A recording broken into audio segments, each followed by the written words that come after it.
Hello, I'm John Nicholson and welcome to my YouTube channel. I thought that we might talk about Palestine and Gaza because Keir Starmer has said that next month, September, he will recognise the state of Palestine unless Israel stops starving the people of Gaza.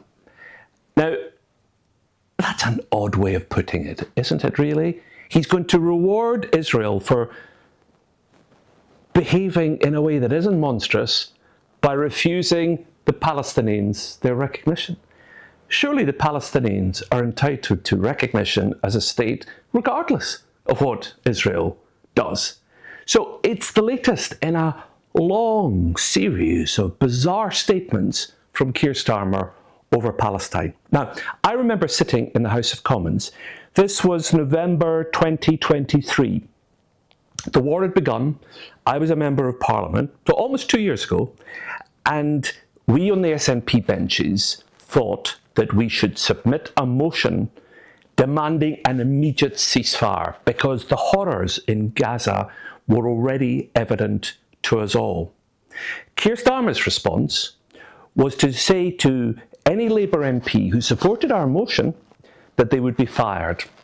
So the whips, the Labour whips, went out of their way to intimidate and scare and frighten Labour MPs who wanted an immediate ceasefire and thought that we in the House of Commons should demand one. Now, of course, simply demanding a ceasefire wasn't going to make it happen, but the point was to show unambiguously where the United Kingdom stood, and that it stood on the side of the beleaguered people of Gaza who were being bombed by Israel, innocent civilians.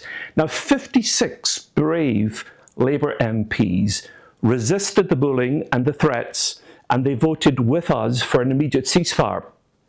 The Tories voted against, Labour voted against, and of course the motion was defeated. But I remember at the time, senior Labour people, including the Foreign Secretary David Lammy, lambasting us in the SNP benches for being naive and saying that we didn't really understand international diplomacy. Well, here we are almost 2 years later. And what did the cowardice from the Labour leadership achieve? What did going along with Israeli atrocities achieve? Nothing except more atrocities. And now 2 years later, Starmer and his pals have now decided that we were right all along. And it's not about being right. It's surely about being decent and standing up against war crimes. Way back in the beginning, Keir Starmer said that Israel was entitled to cut off water and power to Gaza. Those are war crimes. The civilian population of Gaza are held captive with borders entirely controlled by Israel. They control who comes in, who comes out, and to cut off water and gas, as Keir Starmer said was acceptable, is clearly a war crime. So I think Keir Starmer and David Lammy have severe questions to answer, because look at the death toll as it stands now. The death toll has now surpassed 60,000. There have been 147 confirmed deaths from starvation, the majority of them children. The death toll represents 1 in 36 people in Gaza. Deaths are now running at 90 a day, entirely caused by Israel and the collective punishment of the people of Palestine living in Gaza.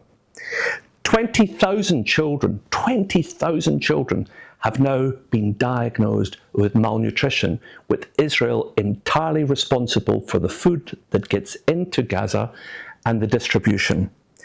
41 have been killed since dawn today. As I record this at 4 o'clock in the afternoon, 41 people have been killed, people who are queuing for food. We have, over the last 2 years, witnessed atrocities on a scale that we haven't seen since the Second World War. Israel is entirely responsible, and UK government ministers have a heavy share of responsibility for their unwillingness to speak out, for their apparent enthusiasm for Israeli actions at the beginning. And as Netanyahu ponders his future, either in prison, in Israel itself for corruption, or at The Hague facing war crimes, I wonder how history is going to judge UK ministers led by the Prime Minister. Badly, I suspect. As always, I'll be delighted to hear your comments. Please do feel free to put them in the comment section below, and please subscribe. It costs absolutely nothing, and I try and answer as many questions as I can. Thank you again for watching.